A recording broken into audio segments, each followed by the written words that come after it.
Aruba, Curaçao, Sint Maarten y Holanda te llegan a un acuerdo de línea grande de un arreglo mutuo, un onderlinge regeling que lo brinda lugar de acojo.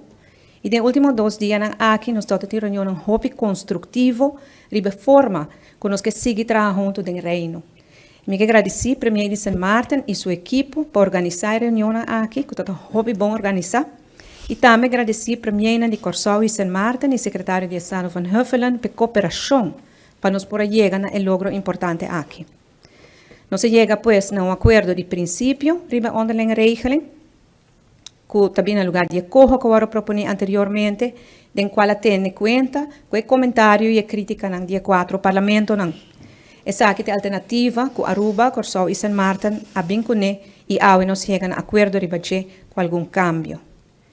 Nos últimos 2 dias, em que nós trabalhamos duro para concretizar a palabração, e nós temos de consejero lo finalizar a palabração na hora seguinte semana nos dilante e nós espera que o começo de março de ano aqui nós por firma e acordo. Outro ponto que agora tratar que de importância para Aruba está é hecho que a palavra que lo começar com deliberação tocante de fiança que Holanda a dona nós no quadro de COVID crisis que lo vence dia 10 de outubro de ano aqui que a deliberação aqui lo começar na fevereiro 2023, outro luna.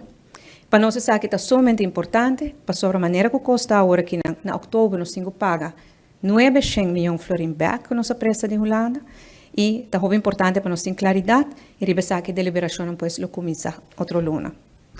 Outro ponto muito importante que agora tratar também é o tema de geschillenregeling e no quadro que a cada palavra que nós está guardando no parlamento não está tratando o tema aqui e depois nós lo volve reunir e bater. E nosso papel de déficit democrático e no quadro aqui a palavra que lo organizar conferência de reino para tratar diferentes temas aqui. Pois nós terminar a reunião aqui uma nota sumamente positiva e com hope e determinação para seguir trabalhando junto para lograr progresso e bem-estar de internos comunidade. 2023, indudablemente, lo ano que lo trece hopi reto para nós todos. Algum reto lo similar, outro na luta diferente. Pero me tenho convicção que se nós trabalhamos juntos, nós podemos lograr hopi mais para cada um de nossos países.